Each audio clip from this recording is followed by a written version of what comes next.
Every team, every topic, everywhere. This is Believe. This is Nicolette Norrie of Your Best School podcast, and you're listening to Zero Dark Nerdy.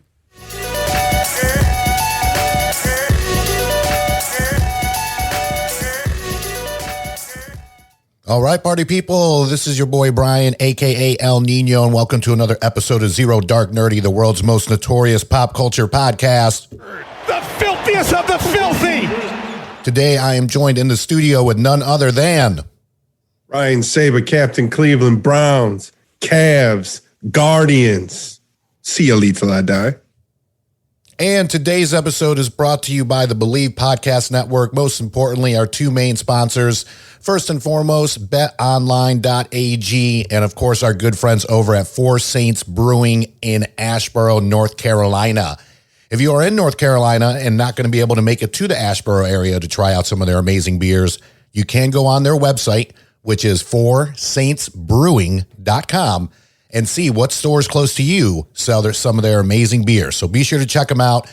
Big shout out to Joel and company out at Four Saints Brewing. We got a very excellent episode for you today. We have none other than the one and only Sean Avery in the building. Sean, I'm going to tell you, you're a unique guy, man. And I guess we'll just go right into, I'm going to ask you a tough one. Maybe it's not tough for you, and you probably get this question a lot, but do you think you're as controversial of a guy as you've been sort of portrayed to have been over the years? Or do you think it's just more media blowing things out of proportion, maybe being a little bit misunderstood, those kind of things? Yeah, I mean, I think I agree. I agree with you. I do think, my persona has definitely been blown out of proportion a little bit. I think part of the reason, though, is because I'm a hockey player, and I think that traditionally the sport isn't very forward facing as far as players go. And then, I think on the ice, I was a very, very brash, ornery type of guy. And also off the ice, I am in certain situations. I like to fight. I've always liked to fight. I like to fight on and off the ice. But I think that anyone, I hope, that has spent time with me, or certainly my inner circle of friends and family, I'm a pretty mellow dude. I've got like a very sarcastic type of sense of humor. Takes a lot to get me excited, and I'm also a little bit of a loner as I get older. So I definitely think when I was playing, I said some things that I don't think my peers were saying. Whereas in other sports, you have all these interesting personalities that are definitely a lot more outspoken. Gotcha. Nice. Now, in regards to, I know you said fighting on the ice, off the ice, just to kind of flip the script real quick. What is your opinion of all these celebrity boxing matches happening now? And is this something where, I heard that you were called out by Matthew Barnabas or whatever it is. Is this something you would ever consider? And just what's your take on it? I'd just love to hear feedback from, celebrities and athletes like yourself. First of all, I think they're great. I mean, I think that this fight this weekend between Jake Paul and Tyron Woodley, I think it might be a fight. I think that we're going to start to realize pretty quickly, as we've seen, 5 to 10 of these things roll out, we're going to start to be able to expect what the product is. Right now, you can't expect it. Right. You have, from one of these fights to the next, you have no idea what's going to happen. So I think that's part of the excitement right now. But look, I mean, I think this Jake Paul thing, if you look at this on paper, first of all, the kid definitely can fight. Like, he's an athlete. I can see it in him. Mm-hmm. He's got that. We'll see what happens. I mean, I'll tell you, I think the kid, if he's dedicated enough, he could turn into a real boxer. The question always is, can you take a punch? Which I think is the different. And we haven't seen him take a punch yet. Some guys just physically can't take a punch, But yeah, Matthew Barnaby, I saw that. I think part of the whole thing with Barnaby, he's looking for a home, right? And I think this whole rough and rowdy Barstool, like he's trying to incorporate himself in there. And what better way to do it by using me as the heel? But like, I'm acting in fucking movies with the best directors in the world right now, like building a new career. Yeah. I don't necessarily think that I'm going to be in boxing one of these things anytime soon. But I'll tell you, I mean, I'm 41. I'm in unbelievable shape right now. I've seen Matthew Barnaby. I would fuck him up so bad. I mean, it would be shameful, and maybe he's thinking that it would be worth it, right? Because he needs, listen, I don't knock the hustle. Like, however you're trying to knock doors down and get your way in, I respect it, so, but I'm looking forward to watching this fight this weekend. And maybe I'm wrong. I just want to follow up with that. During your playing career, you were an enforcer. Barnaby was more of like a nuisance, right? I mean, he wasn't seen as a tough guy, was he? I mean, no, I think we both played the same role. I definitely think he was considered more of a fighter than me, but that's just because he was a terrible fucking player, so that's the difference. I mean, Barnaby was a slug. He was what he was in a time where you had those types of players on your team. Nowadays he could never play. And the game today is suited much better for me than it was when I was playing. So, I think that's kind of the difference. It's that time of year again, and all eyes are now turning to football as teams are back on the gridiron to start the football season. As always, BetOnline is your number one spot for all the pro and college football action this season. Get all the updated odds, props, and contests, including online's biggest $500,000 NFL mega contest and the world's largest $200,000 NFL Survivor contest open now at BetOnline. Head to the website or use your mobile device to sign up today to receive your 100% welcome bonus. Take advantage of their opening day super promo. Make a bet on the Thursday, September 9th season opener between the Super Bowl champion Buccaneers and the Dallas Cowboys. And if you lose, your wager will be refunded up to $25 for new customers only when signing up and using promo code NFL100. BetOnline is the fastest and easiest way to bet all your favorite sports. BetOnline, your online sportsbook experts. You talked about the acting stuff. I think that's a really good segue. I don't want to, bang on Matthew Barnaby the whole show, even though it would be fun. Do you consider yourself an actor now? Or, I mean, you do a lot of things, right? Do you consider yourself an actor now, or is that just sort of one of your jobs? No, I mean, I think that's my full-time job. If I looked at from a time standpoint, I just, I auditioned for this role that a friend of mine, he's directing this movie, Gabe Polsky, who actually did a couple of hockey documentaries that are really good. The last one was called Red Penguins. Gabe's doing this movie, and I auditioned for it. And I saw the other guys' audition tapes, and my audition tape was the best out of the tapes.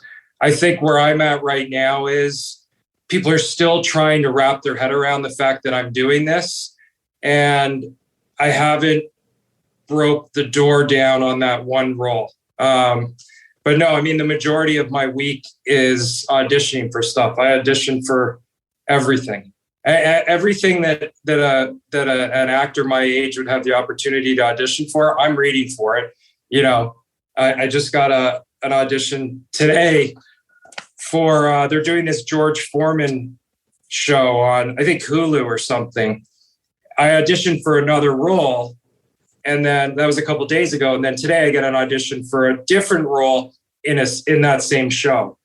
When that starts to happen, that's when you're starting, like, the traction. It's starting to get sticky because that's the same casting director.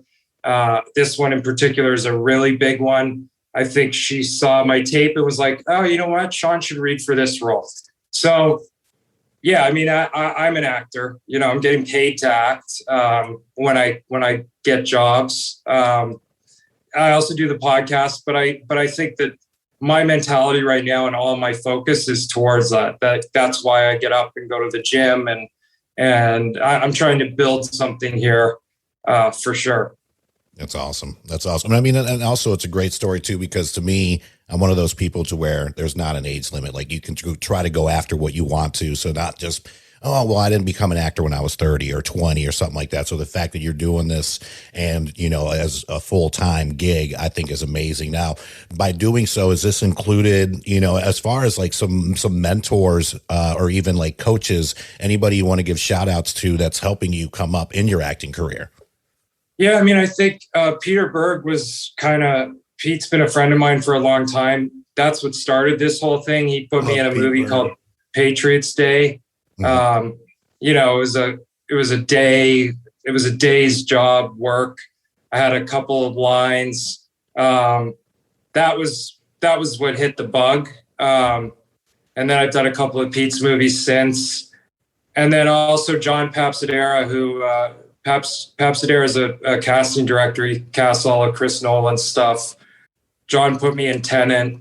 And I think that's kind of, you know, he's one of those guys where I can bounce stuff off of John. I'm auditioning for him constantly. He's helping me kind of understand and choices. And yeah, really, really good stuff. You don't need more than that. You know, I think you only need a couple of people to champion you and kind of help you on this journey. The rest is too much noise. Sure. And I mean, those are two big names. They're just like Saba said, we're big Pete Berg's fans. Love Peter Berg. God almighty. Yeah. Fantastic. So, and then, I mean, Tenet, Christopher Nolan, I mean, come on now. He's one of the biggest directors in the game with Pete Berg. So that's tremendous. I got a question for the ladies out there. You're getting a lot of love from the ladies out there. They see the shirtless, you know, posts on Instagram. There's one from Amanda Browder that wants to know, what is your favorite moisturizer? Oh my God. I use this brand called Jao, Jao, and they have this thing called their goo oil. And, I slather that shit all over me, and it makes you look skinnier somehow. It's got like a glow to it and the oily, I don't know, but that's my secret. Stock in that shit. Yeah, I was going to say, let me write that down so I can get some of this. I saw one of your Instagram posts. I was like, how old is this picture? I was like, holy shit, this was like last week. Like, yeah, you've been in the gym hard, bro. Not saying that you were ever out of shape, but fucking hey, I got to get back on that workout regimen. That's for sure. You want me to leave while you two? It definitely, I'll tell you what it does. Like, as you get older, the leaner you can stay. Right. That's how you fight Father Time, you know? Yeah. And athletes, that's a big thing when you're done playing, like to keep the weight off. It's not easy. You got to really, it's kind of torturous. It sucks sometimes. But you got to do it, you know, especially with this shit show we're living in right now. Like, Bjorn, you want me to take the next one? Yeah, go ahead. You know, after you quit playing, you've been involved in a lot of different things, right? You did the advertising thing, acting, you were on Dancing with the Stars, you've done some modeling, you know, you talked about the podcast. So you've been doing a lot of different things. How have you gotten involved and been successful, obviously at varying levels in so many different things? Luck, passion, talent, right place, right time. I mean, what is it? Or some combination of those? I think curiosity. You know, I think like, listen, if you're a professional athlete for as long as I was and as big as markets that I was in, you play your cards right, you end up with relationships. And then if you're curious, you can draw on those relationships. And I think when I finished playing, I didn't know what I wanted to do. You know, the first year I wrote a book, I just kind of went into a couple of different things. A really close friend of mine who had actually put me in some advertising campaigns, owned an agency, and I thought that was really interesting. And I did that for a while. And then I realized, like, I can't work in a office environment, like in corporate America. You know what I mean? Especially to see where it is today. Like, I could never survive in that type of environment. So, you know, but I think I took shots at a bunch of different stuff. I was never afraid to do that, even though, I was starting from like a lower position. Like, that shit's all, I'm interested in stuff. And I think when you're interested in stuff, you have to explore those things. You can't be afraid. That what happens is when guys stop playing, the ones that have a tough time, they can't find something, they can't find their identity. They can't find something that they do. And that's fucking dangerous. You get down a slippery road when that happens. So I just did a bunch of shit until I was like, oh, this is what it is. This is what I got to do now. Obviously, being a professional athlete, playing in the greatest league in the world in any sport, that's probably the hardest thing you could possibly do. So we'll take that one out of the mix. But of these other things that you've started, these other career paths you've gone down, which one's been the hardest for you? I mean, I think the acting's definitely it's been 5 years.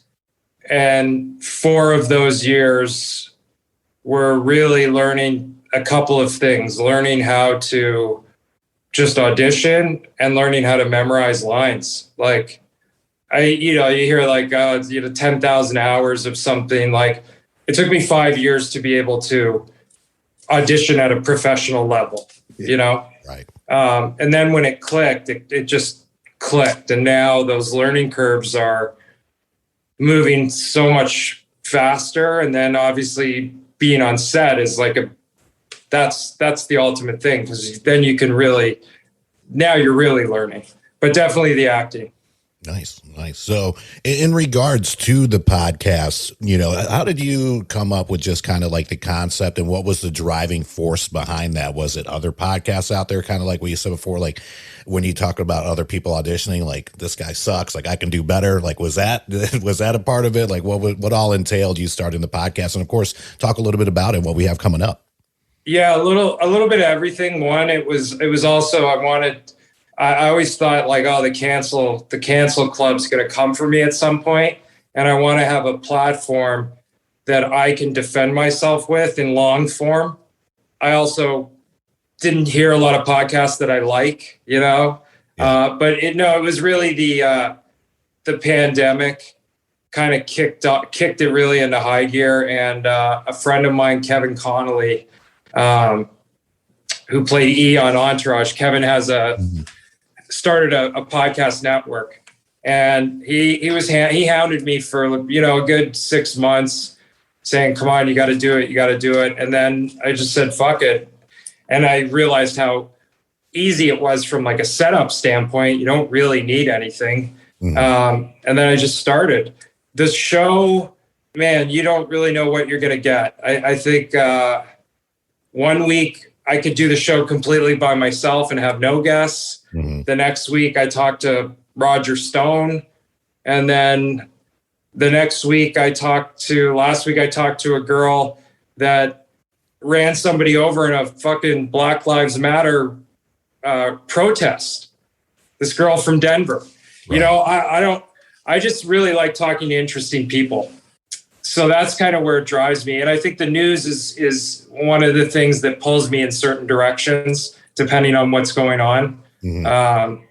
Last week I also interviewed this guy, Kash Patel, who basically put the President Trump's withdrawal plan together. He was part of the administration. Mm-hmm. So yeah, I'm all over the place, but it's fun. My shows are never longer than 90 minutes, really move at a good clip. And yeah, I think I'm going to definitely keep doing it for sure.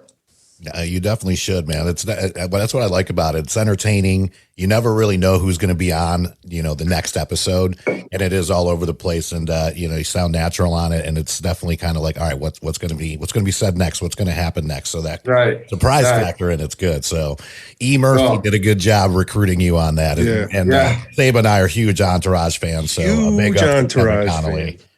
Yeah. There's I've been reading all the rumblings, which trying to reboot it, kick it back going again. Well, they got to get Piven, man. That was the fucking problem the first time. Yeah.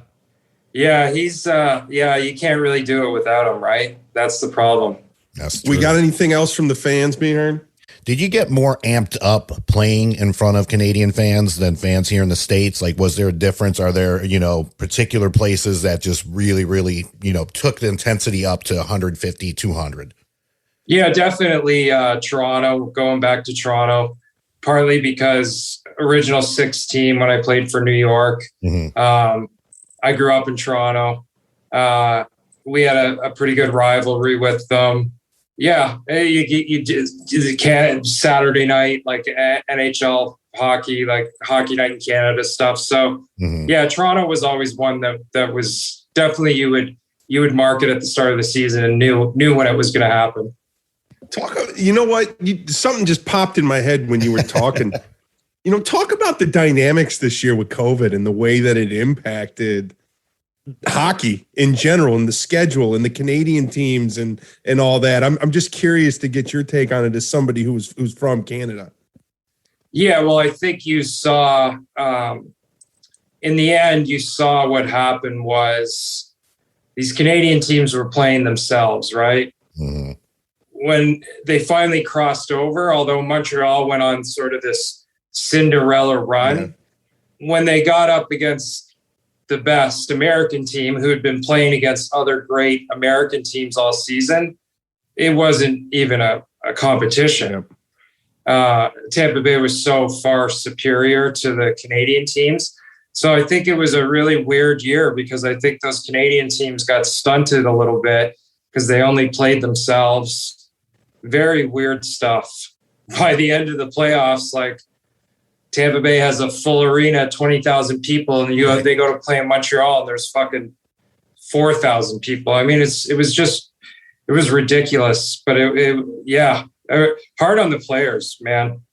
Even harder on the players the year before when they did that shit in the bubble. Going away, I mean, I just had but I have a 1-year-old, and to think those guys that left, like, who were just had a baby, and there were a lot of them, Yeah, that was weird. This whole thing is, man, I'm so over it. It's a fucking disaster. And, I guess the follow-up question to that, and the fact that it is a fucking disaster, and there's really no end in sight, right? I mean, hockey's coming back around, what, in 2 months? Less than 2 months? I mean, is it going to be the same situation this upcoming season where the Canadian teams have to play themselves again? I mean, fuck, I wouldn't be surprised. Like, they're crazy in Canada. I mean, right now, it's even worse than here. I think the border's open now, but, I just saw this league that I played in growing up, the GTHL. It's like the Greater Toronto Metro League. I just saw that, the 12-year-olds and up have to get vaccinated. I mean, I don't know. I don't know what it's going to look like. It'd be nice if some of our athletes would start fucking speaking up, though. Yeah. Because I know that 80% of them think a certain way, but there's only 5 that are saying something, and they're getting beat up in the press. But it's they don't make them like they used to. That's what it comes down to. That's for sure, man. You definitely know for speaking your mind. And of course, we love that here on the podcast. 2 more questions from some fans. This one is from Stat Boy, actually, from Seba's Water Cooler podcast. Who was your hockey idol when you were growing up? My favorite player was Brett Hall. He played for the St. Louis Blues. His dad, Bobby Hall, was a legend. The Golden Brett. Yeah. Hall was I wore 16 growing up. And then as soon as I could play on a team where I was old enough to get 16 in the NHL, I wore it. Hully was my guy. Nice. And then last but definitely not least, as far as teammates go, if it wasn't yourself, which one of your teammates was one of the biggest pranksters in the locker room? Oh, man. You got some diehard fans out there, man. They want to know. They want to know the dirt. Yeah, I played my old my roommate. I lived with him my first year in LA when I played for the Kings. A guy by the name of Brad Norton. He's he's like a Boston guy, Massachusetts guy. Yeah, Norty was a real wild man. Like the type he'd fill your car up with popcorn and shit like that. So did I take it? Did he ever do that to you? What was the worst thing he did to you? I was kind of his, can you not say on camera? no, we lived together, so he didn't, he'd have to come home with me. So right. I kind of, I got out of his way, so it was all good. Now streaming on Redbox, Richard Dreyfuss and Mira Sorvino star in the action-packed thriller Crime Story. An ex-mob boss takes a deadly path of revenge when he and his family are targeted in a home invasion robbery. Stream Crime Story instantly on Redbox on demand today. Rated R from Paramount Pictures. Are you still, before I ask this question, are you still affiliated with Athlete Alley? Yeah, I still help them with stuff. Yeah. Yeah, I mean, I saw it, and it was a little bit of an old article from 2012. It said you were on the board of directors with Athlete Alley. I thought it was just a really cool idea, really cool organization that was focused, on empowering athletes to be more outspoken against prejudice. And I just wanted to kind of have you talk about it a little bit, make people aware of the organization, and let them know where they can go to find out more. Yeah, they educate. Their big thing is to educate professional athletes on equality issues. So yeah, when they started, it was a long time ago, but it was right around the same time I was the first professional athlete to endorse same-sex marriage equality in New York. So it was kind of right around that time where New York was pushing for that. And they've been doing it a long time. But it's interesting because, we've had a couple of gay players come out in the last 6 months. So things are changing and it's good. In terms of upcoming projects that you can talk about, we just checked out The Councilman today. I guess kind of two-part question. Tell us about that, because that's an excellent kind of 3-minute, it starts off, this video may upset you, and then it should, which I thought was, a great beginning to a video that's like, shit, this is kind of how it really is, that, and then any projects that you're allowed to talk about, at least that you have coming up in film or television. Yeah. So Rise LA, it's a local, it's kind of a bipartisan nonprofit or for-profit. I can't remember. No, it must be a nonprofit. Anyways, their whole goal is to bring awareness to local elections in LA.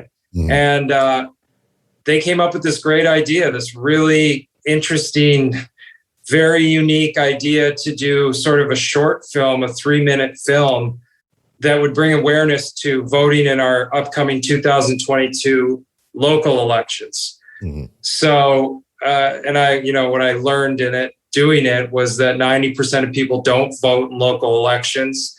And part of the reason why I think we're in this mess that we're in is because we don't vote enough. So, it was a really interesting project that they put together, and somehow it ended up to me. And I think we did a great job with it. I think it's really fun and it's a great watch. Upcoming stuff. Right now, I'm unemployed. I'm looking at 3 different auditions that I have to memorize. And just every day I, try to get a job. That's the game. Hey man, well, keep it up, brother. I mean, you're doing your thing out there. The podcast is great. The Councilman video, Rise Up LA, is fantastic.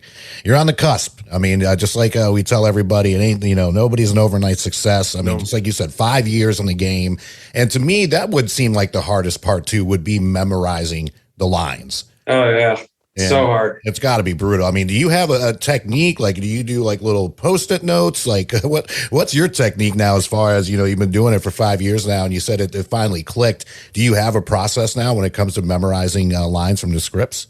Yeah, I mean, I don't say a word out loud until I can say it in my head, and that means I have to read it like, a few hundred times. Yeah, I mean. And I have to read it backwards because I think I'm dyslexic. I mean, the whole thing, it's not easy.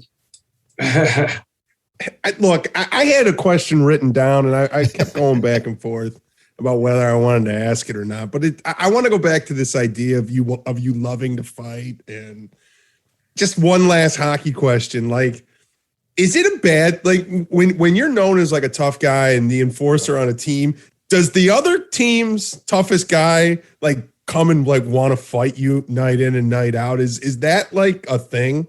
Yeah, I mean, so I didn't fight the other team's toughest guys. I was sort of like a middleweight. But yeah, I mean, you would see the schedule at the start of the year, and you could go through it and go, okay, I know I'm going to fight this guy that night and this guy that night, and you kind of mark it out.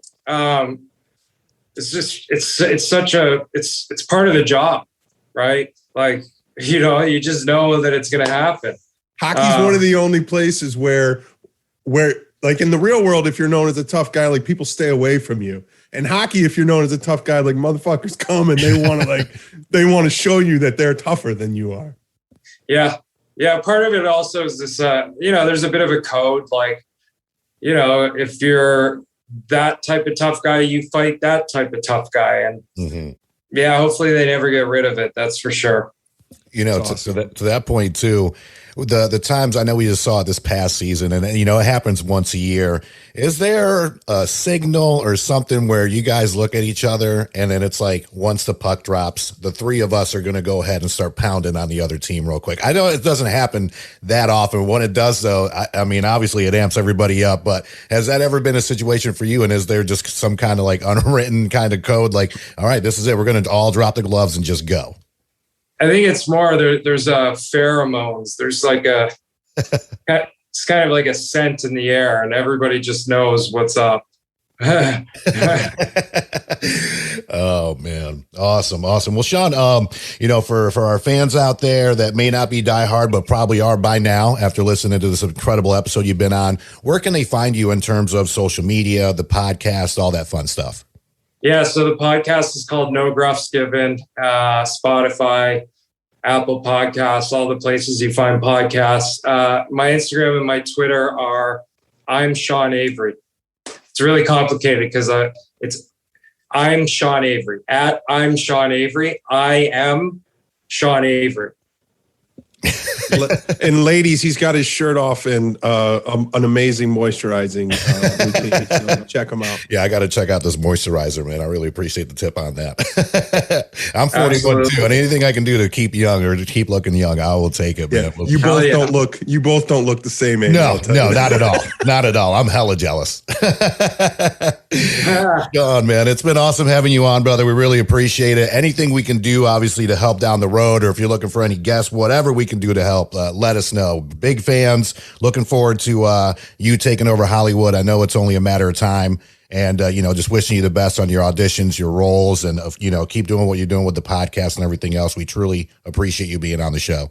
Thanks, I appreciate it. Yeah. Thanks, guys. Thanks for having me on. Good luck with everything. You appreciate got it, you, man. Thank you. See you soon, man. See you, fellas.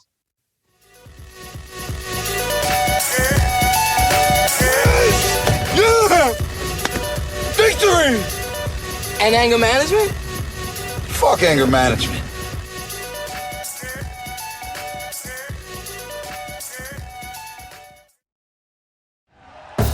Thank you for listening to Believe. You can show support to your host by subscribing to the show and giving us a 5-star rating on your preferred platform. Check us out at Believe.com and search for BLEAV on YouTube. Hey, it's Michelle Beadle. That's right, the Michelle Beadle. You're welcome. You love talking about sports. I love talking about sports. You know the only thing cooler than talking about sports? Sports! And right now, all your favorite sports are on Sirius XM. I'm talking every NFL game, every game from the NBA, NHL, MLB, every NASCAR race, golf major conference college sports, and all the top games in the WNBA. If it gets your heart pumping, it's on Sirius XM. So start your free trial of Sirius XM today. Visit SiriusXM.com/believe.